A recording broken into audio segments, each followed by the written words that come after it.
Oke kawan-kawan, kali ini aku mau cerita sedikit lah tentang film yang berjudul Usugoi. Usugoi ini adalah yang berarti pemakan kebohongan. Film ini menceritakan tentang kehidupan di dunia bawah yang menjadi tempat berkembangnya ilegal penjudian. Di sana banyak sekali penjudi hebat yang berkumpul, sampai-sampai mereka rela mengorbankan apa saja demi mendapatkan keuntungan, termasuk nyawa mereka sendiri menjadi taruhannya. Oke kawan-kawan, tanpa banyak bacot langsung kita gaskan aja lah ke alur ceritanya.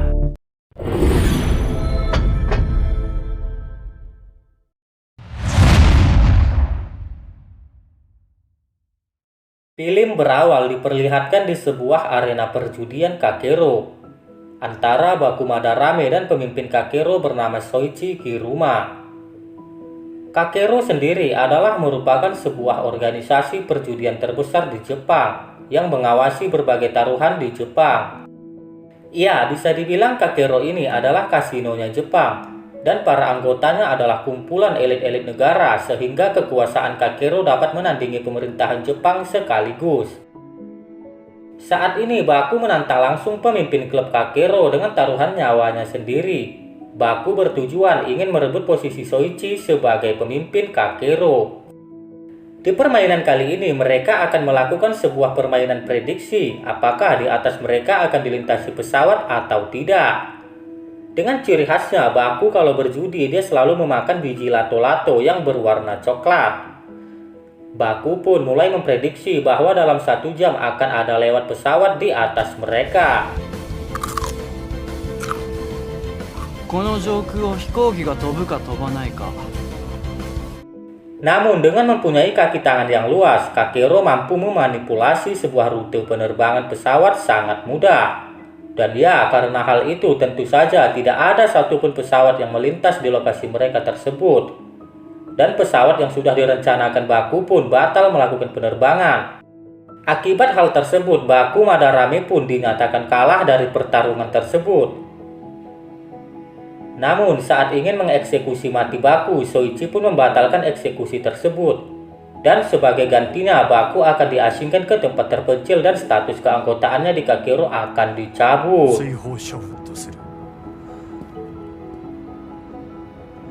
Setelah 3 tahun berlalu, Shin berpindah di daerah terpencil yang bernama Mikurajima.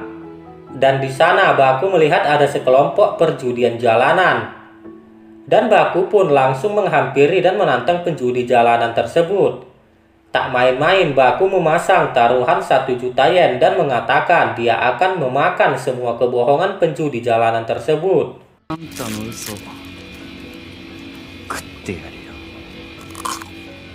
Iya, sesuai namanya, si pemakan kebohongan. Baku dalam 1 ronde saja dia mampu mengalahkan si penjudi tersebut.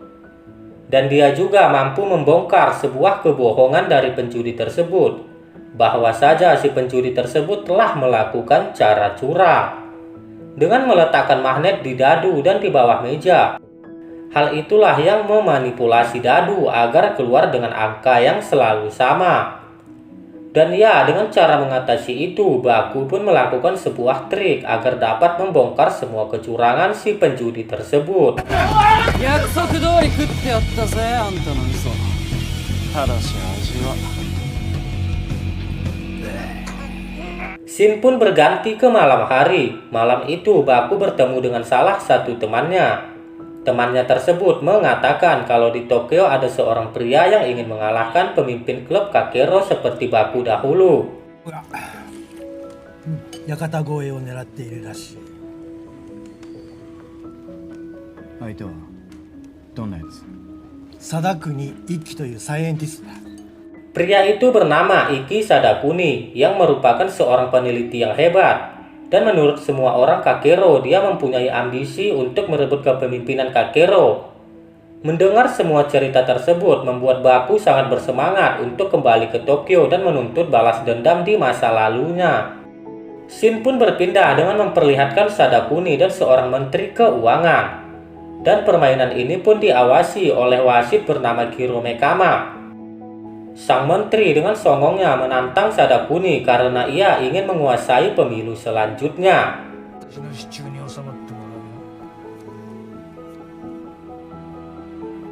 dengan memanfaatkan hasil penelitian Sadakuni. Namun sayangnya Pak Menteri itu pun harus menelan kekalahan. Karena Sadakuni adalah seorang penjudi yang sangat jenius. Sampai-sampai dia berhasil memenangkan permainan dalam 6 ronde berturut-turut. Karena kalah, si menteri pun tak terima begitu saja dan dia pun menyuruh semua ajudannya untuk menghabisi si wasit Mekama. Beruntung si Mekama punya jurus dari Gus Samsudin. Dia pun sangat mudah mengalahkan semua para ajudan menteri tersebut. Sehabis itu Mekama pun menemui Sadakuni dan menawarkan diri untuk menjadi wasit pribadi Sadakuni. 私をあなたの専属立ち会い人にしていただけないでしょうか。 Kembali kepada Baku yang telah sampai di Tokyo. Dia bertemu dengan seorang pria yang bernama Takaomi Kaji. Kaji merupakan pemuda yang baik hati.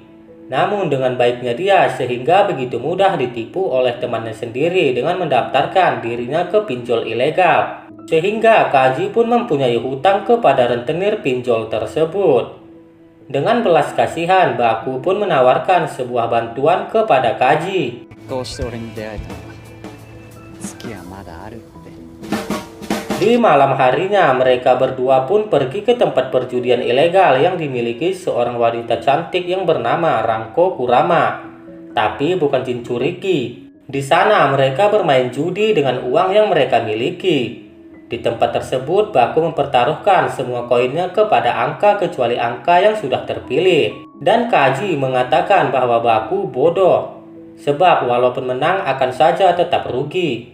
Karena ibarat kata otakmu tak sebesar ubi kayumu. Lalu Baku kembali menaikkan taruhan dan bertaruh ke semua angka kecuali angka 9 merah. Dan waktu permainan dimulai, Baku pun kembali memakan biji lato-latonya yang berwarna coklat tersebut.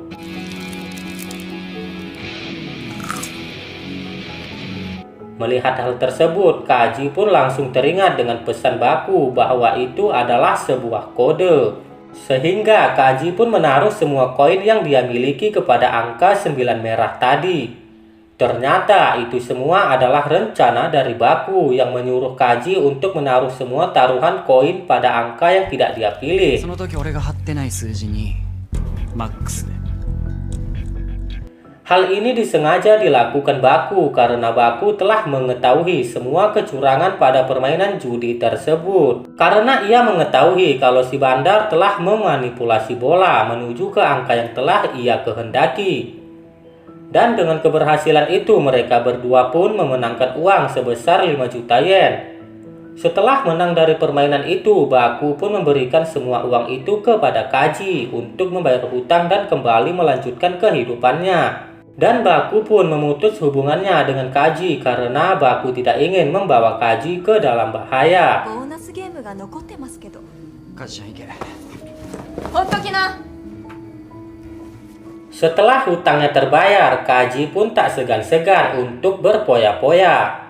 Namun sekarang di mana dia sudah memiliki banyak uang, dia justru malah merasakan bosan dan merasakan tidak sebahagia waktu bersama Baku. Selepas dari Kaji, kita kembali ke Baku yang telah berjumpa dengan Sadakuni dan langsung menantangnya berjudi. Namun Sadakuni telah menolak mentah-mentah tantangan dari Baku dengan alasan karena Baku bukan anggota Kakero. かけろうの資格を取り戻してから来い。まだらめ。バカ。 Mendengar hal itu, Baku langsung kembali berusaha untuk masuk ke organisasi Kakero lagi. Dia harus menemukan anggota Kakero yang mau bersedia memberikan status keanggotaannya kepada Baku. Ranko pun langsung mengatakan ada kakek tua yang kemungkinan mau memberikan status keanggotaannya pada Baku. Iya, dia adalah kakek seorang psikopat yang bernama Taro Kokone. Setelah itu, Kaji kembali menemui Baku. Di saat itu, Kaji memohon kepada Baku agar dia diizinkan ikut bersamanya. Saat itu juga pun Baku langsung menyetujui permintaan Kaji. 本当ですか？俺もカジちゃんが必要になってきた。 Dan mereka berdua pun langsung mengatur strategi untuk melawan kakek psikopat tersebut. Mereka berdua dengan berpura-pura menjadi orang yang susah untuk bertujuan agar Kokone mau mengajak mereka untuk berjudi. Kokone pun mengajak Baku dan Kaji untuk datang ke rumahnya yang terletak di tengah hutan. Kokone pun menjelaskan permainan kali ini yaitu Baku dan Kaji harus menangkap beberapa hewan peliharaannya untuk mendapatkan sebuah kunci dalam waktu yang dia sudah tentukan. Dan jika mereka berhasil, Kokone akan memberikan 10 juta yen kepada Baku dan Kaji sebagai hadiahnya. Dan di sana juga sudah ada Hikoichi Yako sebagai wasit Kokone. Lalu Baku pun mengatakan bahwa dia tidak membutuhkan uangnya. Yang dia inginkan adalah agar Kokone bersedia memberikan status keanggotaannya kepada Baku jika dia berhasil memenangkan permainan. 金はいらない。欲しいのはあんたのかけろ会員権。 Mendengar hal itu, Kokone pun merasa tertantang, sehingga Kokone pun langsung menyetujui permintaan Baku. Mendengar itu, Baku pun merasa senang dan bersemangat. Di saat itu dia pun memberikan sebuah pulpen kepada wasit Hikoichi Yako sebagai hadiah. Tanpa Kokone sadari bahwa pulpen tersebut adalah sebuah alat perekam suara yang tersambung kepada alat pendengar Baku sendiri. Sehingga Baku dapat mendengar semua percakapan Kokone dan Yako. Singkat cerita, permainan itu pun dimulai. Mereka berdua pun langsung memasuki hutan. ゲーム開始だ。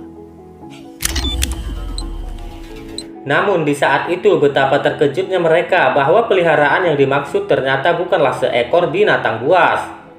Melainkan mereka adalah manusia yang bersenjata yang siap menembak dan membunuh Baku dan Kaji. Peliharaan pertama berhasil mereka kalahkan dengan mudah. Dan peliharaan kedua mereka juga dengan mudah mengalahkannya dengan mengelabuhi memakai rekaman suara di handphone. Sementara itu peliharaan ketiga dan keempat berhasil mereka kalahkan dengan menggunakan tali yang mereka pasang.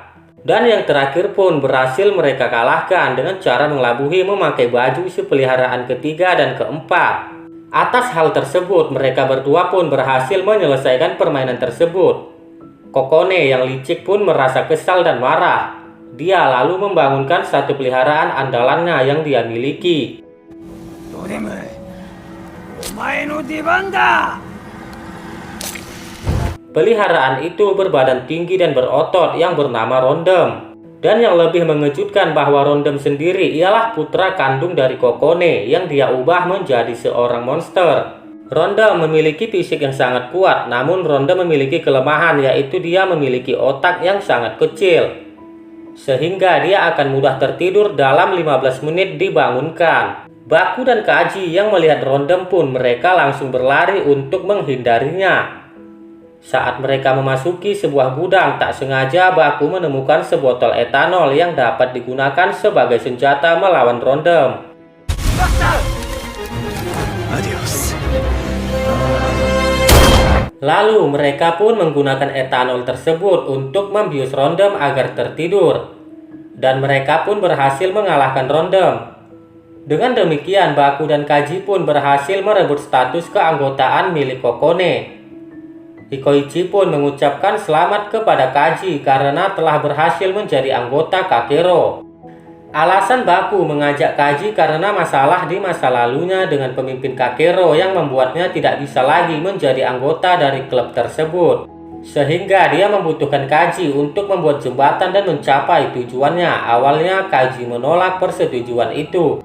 Namun akhirnya dia pun percaya dan setuju untuk mengikuti rencana Baku. Keesokan harinya Baku kembali masuk ke hutan untuk menyelamatkan Rondem. Karena pada dasarnya Rondem hanyalah seorang manusia biasa. Baku pun kemudian mengajak Rondem untuk bergabung dengan kelompok yang dia bentuk dan mengganti namanya menjadi Marco. 成り行きでさ。お願い。調子に乗るな。私はクラマ組の親分だよ。 Kita flashback ke masa lalu memperlihatkan Sadakuni yang berhasil mendapatkan pertemuan metanahidrat. Sadakuni pun mengatakan kepada pemerintah Jepang bahwa ia ingin memberikannya kepada negara lain secara gratis. Namun hal tersebut membuat pemerintahan Jepang marah dan mengirimkan sebuah bom ke tempat laboratorium miliknya Sadakuni. dan mengakibatkan semua ilmuwan yang ada di ruangan itu pun tewas. Sadakuni berhasil selamat, namun ia harus kehilangan penglihatannya. Setelah saat itulah Sadakuni berambisi untuk membalaskan dendamnya kepada pemerintahan Jepang dengan menjadi pemimpin organisasi Kakero. Singkat cerita, pertandingan antara Baku dan Sadakuni pun tiba. Di arena tersebut disaksikan banyak para elit negara termasuk Ranko. Saat masuk ke arena perjudian, wasit dari Sadakuni membuat Kaji ketakutan sehingga dia kaget dan menembak salah satu CCTV yang ada di sana. Hikoichi pun mempersilahkan kepada investor perjudian kali ini. Mereka pun menyumbangkan berjuta-juta yen sebagai taruhan mereka bagi siapapun yang berhasil menjadi pemenang, dan mereka juga mengeluarkan uang sebesar itu untuk melihat hukuman apa yang didapatkan oleh pemain yang kalah.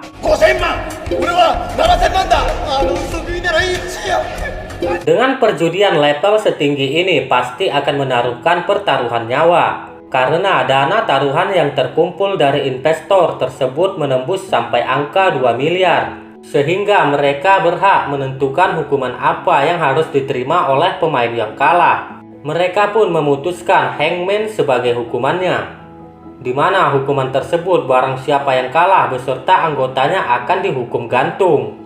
Dan diperlihatkan Soichi Kakero pun sangat semangat menonton permainan ini. Tak lama berselang permainan pun dimulai. Baku dan Sadakuni pun akan memainkan sebuah permainan yang disebut Hangman All Man, di mana para pemain akan secara bergantian mengambil kartu dari lawannya untuk mencari pasangan yang sama. Dan pemain yang mendapatkan kartu All Man di akhir permainan, maka ia akan dianggap kalah. Di dalam kartu All Man terdapat angka 1-5, di mana angka tersebut akan menentukan jumlah tiang yang akan dirakit. Pemain manapun yang mendapatkan kartu All Man sampai berjumlah 11, maka ia akan dinyatakan kalah. Dan pemain B melakukan trik licik apapun selama tidak diketahui oleh tim musuh. Kanji shimasen. Dewa, Dai 1 kaisen. Di awal permainan, Sadakuni berhasil mendapatkan kartu pasangan miliknya, sehingga Baku mendapatkan kartu All Man berjumlah 5. Namun Baku yang mendapat kartu tersebut terlihat sangat santai. Lanjut ke ronde kedua, Sadakuni kembali unggul setelah Baku kembali mendapatkan kartu All Man yang berjumlah 4. Alhasil Baku telah mengumpulkan 9 dari 11 rakitan tiang gantung. Hal ini membuat Kaji dan Ranko sangat frustasi karena beranggapan Baku pasti akan kalah di permainan ini. Baka!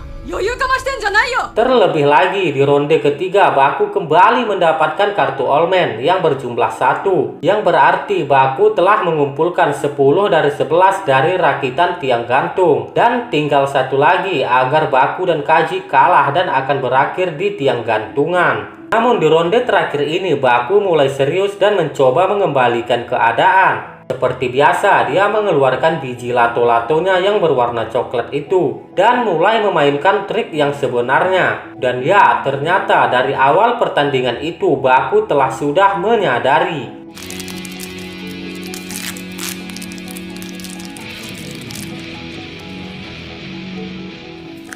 bahwa Sadakuni bisa melihat kartunya. Ia mengetahui bahwa Sadakuni telah kehilangan penglihatannya. Namun ada sesuatu yang membuat Sadakuni mampu melihat melalui CCTV yang ada di arena perjudian. Oleh karena itu di ronde berikutnya Baku selalu menutupi kartunya dari CCTV. Dan berkat hal itu Sadakuni selalu salah mengambil kartunya dan justru malah selalu mengambil kartu-kartu All Man. Hingga sampai di ronde yang terakhir dengan sengaja Baku melihat kartu Sadakuni dan menggambar kartu All Man dengan sebuah pulpen. Hal itu membuat Sadakuni beranggapan kalau Baku memiliki kartu All Man yang terakhir. Padahal kartu itu ada di tangannya sendiri. Dengan semua hal itu, Baku berhasil memastikan bahwa Sadakuni melakukan kecurangan. Karena meski Sadakuni tidak bisa melihat, namun dia telah memasang sebuah alat di belakang punggungnya, sehingga otaknya bisa melihat semua apa yang terjadi melalui CCTV. Karena sebelum permainan dimulai kita ketahui bahwa salah satu CCTV telah dihancurkan oleh Kaji. Dan Baku pun memanfaatkan titik buta Sadakuni lewat CCTV yang rusak tersebut. Karena kekalahan itu, Mekama pun marah dan berniat menyerang Baku. Namun Hikoichi mencegahnya dan langsung membunuhnya. お前にその力はなかった。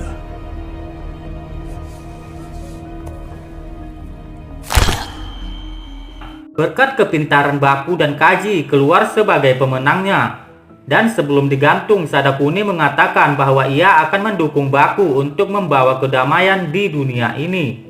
Sadakuni lalu memberikan status keanggotaan miliknya kepada Baku, sehingga Baku akhirnya bisa kembali menantang pemimpin Kakero dalam perjudian. Sebelum eksekusi dilakukan, Baku menunjukkan foto Sadakuni dan teman-teman ilmuwannya di depan CCTV sehingga ia pun bisa modar dengan tersenyum bahagia. Setelah kejadian tersebut diperlihatkan Baku dan kawan-kawan menuju ke arena perjudian, mereka pun disambut oleh Hikoichi yang mempersilahkan Baku masuk ke ruang perjudian dan film pun tamat.